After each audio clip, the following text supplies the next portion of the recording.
Hey guys, how you doing? Hi, my name is Chaitanya Velhal. I am the head coach at the Multifit Academy of Triathlon and Endurance Sports. I am also an athlete. I'm a triathlete and an ultra cyclist. So I've not always been a cyclist or an athlete since I was a kid. I had a pretty modest and average upbringing. I was never like an athlete just into a couple of running and football here and there. That's it. Like the only other thing as for coming from a middle class family was to study, and the only thing that I was good at was biology. So I took up microbiology and as my undergrads, and then for my graduation, I went to Australia for my postgrad. And that is where my story began, which was about 5 years back. As a student in Australia, the cheapest way to get around was on a cycle. So I got a bike and I started cycling around to work and to school. After that, these commutes started getting longer and longer, and I really started to getting into it. I really loved the Australian outback as well. And then when I had to move back to Pune, I moved back and I had to get a job again. So I got a job as a scientist in the Pune Agriculture College. So I had a 9-to-5 job, but I did not give up my cycling. So I was still, roaming around the cities, the hills of Pune. So, after this, there was some long distance cycling that happens in Pune, around 300, 400 kilometers. So I started doing those, and I found out that I'm really good at these. So I started training a bit, and in my second race that I took part in, I won. This race was called as the Enduro, and this was just my second race, and I won it. So it was pretty encouraging, and it really boosted my confidence. So I really started training really hard, trying to apply myself as a cyclist. And so I set myself a target. So there was this national race called as the Deccan Cliffhanger.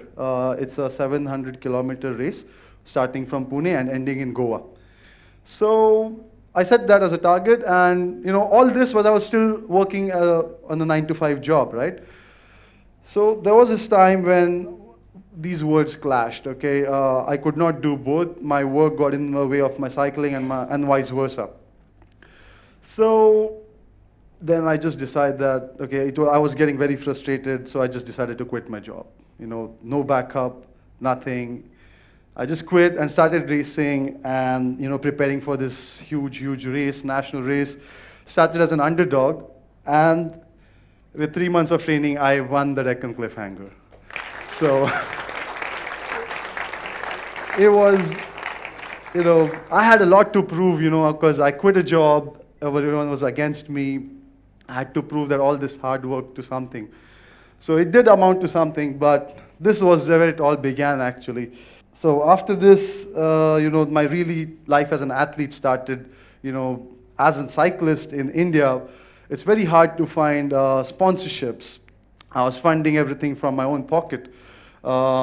Even being as an athlete, there are other problems like infrastructure, for example. You have all heard about the Olympics going on, right? Like you have heard about the athletes from India coming from so humble background, struggling so much. It is all true, guys, because the infrastructure is not conducive at all. It's not just the infrastructure, it's the whole lifestyle that we have. So for example, I go to family functions and my aunt comes up to me and says, "So Chai, what do you do for a living?" And then say, "I cycle." And then she says, "Yeah, but what do you do for a living?" And then, so this is actually a social taboo to be, an athlete in this country, other than cricket, of course. So yeah, a lot of problems like that. I would like to share one big problem that I faced. So that's a broken Chai right there, sitting there. So I was on a ride, which is about a 1,000-kilometer ride. I wanted to do a national record there. So this was after I had finished 400 kilometers already. I was going super fast, strong. There was a downhill. I took that turn, and there were big rocks right in the middle of the highway. And I'm going 50 kmph. I had no time to stop. I crashed, broke my wrist, lost all my skin on the left arm, had a deep cut in my left leg. So physically, I just recovered in like 6 months, but the mental trauma, it took me more than a year to get over. Everyone was telling me, and especially my family, that, bus ho gaya, like stop cycling, you're not going out there again. But then I had to get out of it because I really, really loved it. I couldn't imagine a life without cycling. And there was nothing else to do because I really hated my desk job by then. So, yeah, and after this, when I recovered, I wanted to take my training to a whole new level. So finally, I did get a job as a trainer in a gym.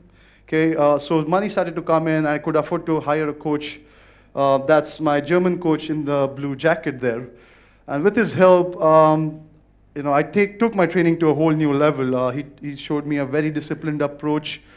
He showed that all the bad habits, like, the chalta hai attitude, the attitude to celebrate mediocrity, the attitude, to settle for the second best, all that went out of the window.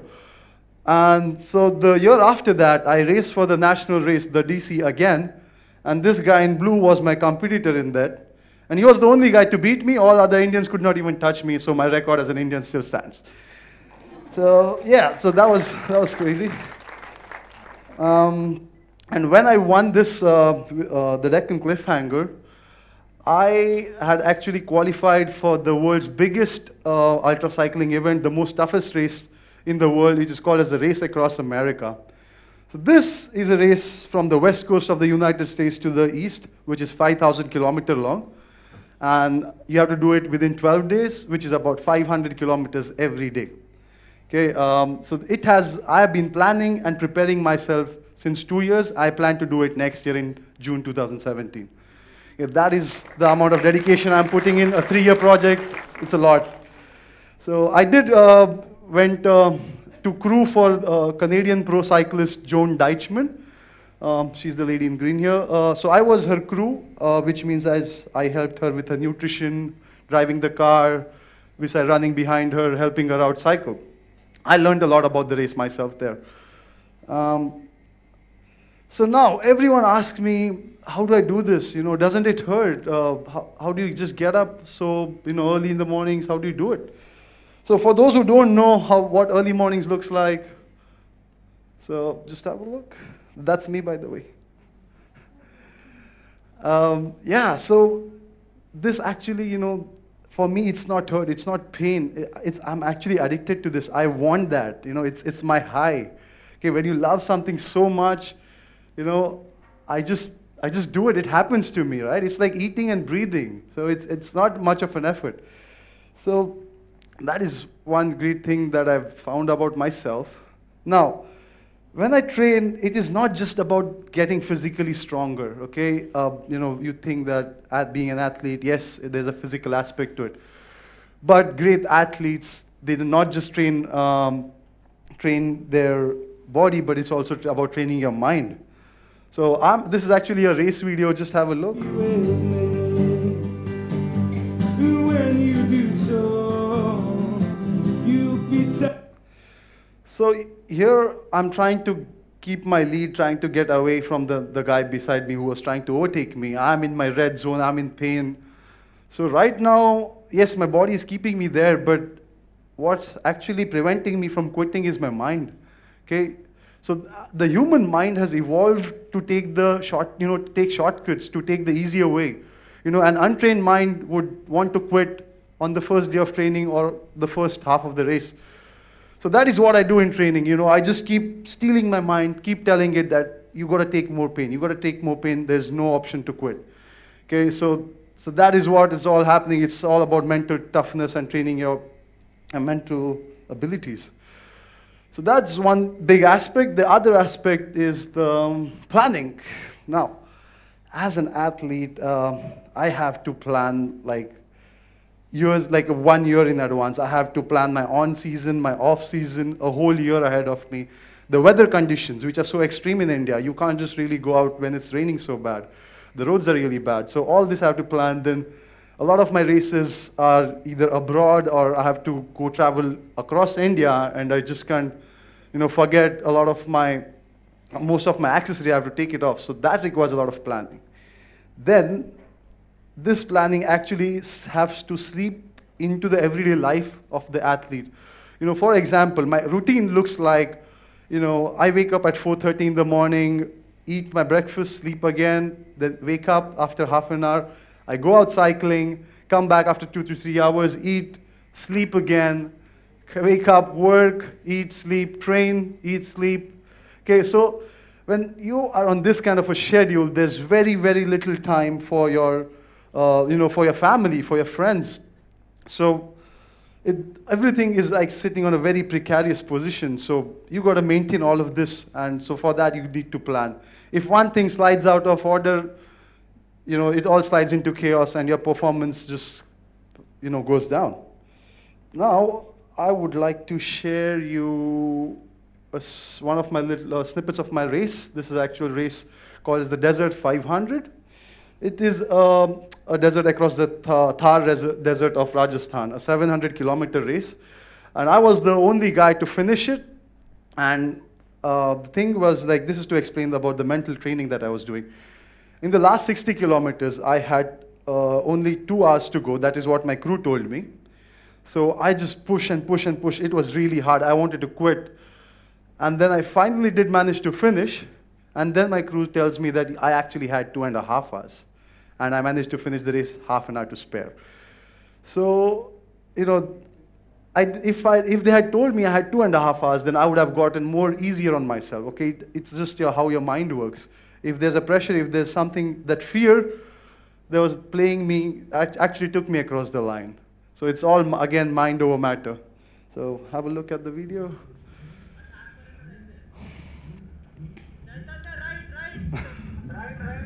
So my crew is in the car, who shows me directions and play music, because I was cycling for 27 hours straight.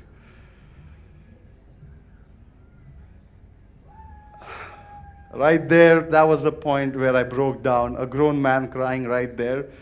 It affected me a lot mentally, because like when you are cycling for 27 hours non-stop, it's not just physical hurt, guys. It's very, very emotionally connected.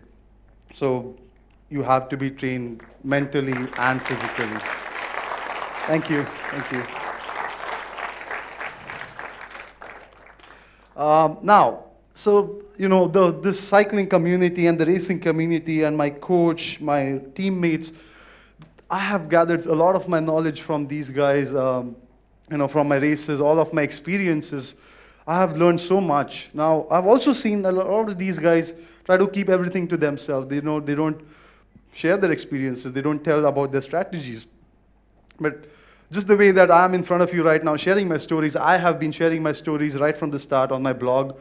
I even have my website, chaitanyavelhal.com. So, I want to spread it out for everyone. All my races are up there. And just to perpetuate my knowledge further, I have just started and launched my own academy to coach cycling and triathletes.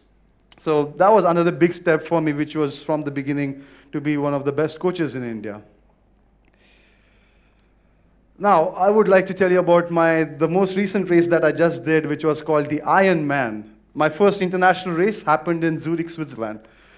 It involved 3 sports: swimming, cycling, and running. The swimming was 4 kilometers, cycling 180 kilometers, and running 42 kilometers, all together under 16 hours to be called as the Ironman. And I did it in 13 hours and became one of the very few Indians to get this title. So that's just me at the finish. When I did this, I achieved 2 dreams, okay, from when I was a kid. One, yes, to be an Ironman, but the next one was the most important one for me, was to be a professional sponsored athlete. As a kid, I always wanted to be that, and when I wanted to do this, my sponsors, Multifit, they said that 6 months before the race, my boss comes up to me and says, "Chai, I'm going to give you a 6-month off. You don't have to come to the gym. You don't have to work. You just train, eat, sleep. That's all you got to do, and you get your salaries in your bank account." That is, I was proud, and that's the kind of backing you need as an athlete. Now, going into the future, what I want to do is, as an athlete, I want to be the first Indian to finish the race across America. become India's fastest Ironman. It's going to take a lot of training. And as I said, I just launched my academy. I wanted to be the best coach in the country and inspire people to take up, to take up the sports and push their own boundaries and achieve their dreams as athletes. And I just don't want to stop there, because each one of us have so much in us abilities. Everyone can be an Ironman, okay? Like, all you need to do is just know a little bit of basics, and you can just apply yourselves. Yeah, I'm not kidding, because I have seen 70-year-old, men and women actually do all of this. So there actually is no excuse. So one last thing before I go, I just want to tell you guys that I found my happiness in what I wanted to do, and it's actually worth taking that risk. It's actually worth going against the mainstream. It might sound cliched, but keep fighting, keep that hope alive to get your dream, and it will come true. And yeah, I just wanted to try sow a seed of health and active lifestyle. So that's it. Try out. Thank you.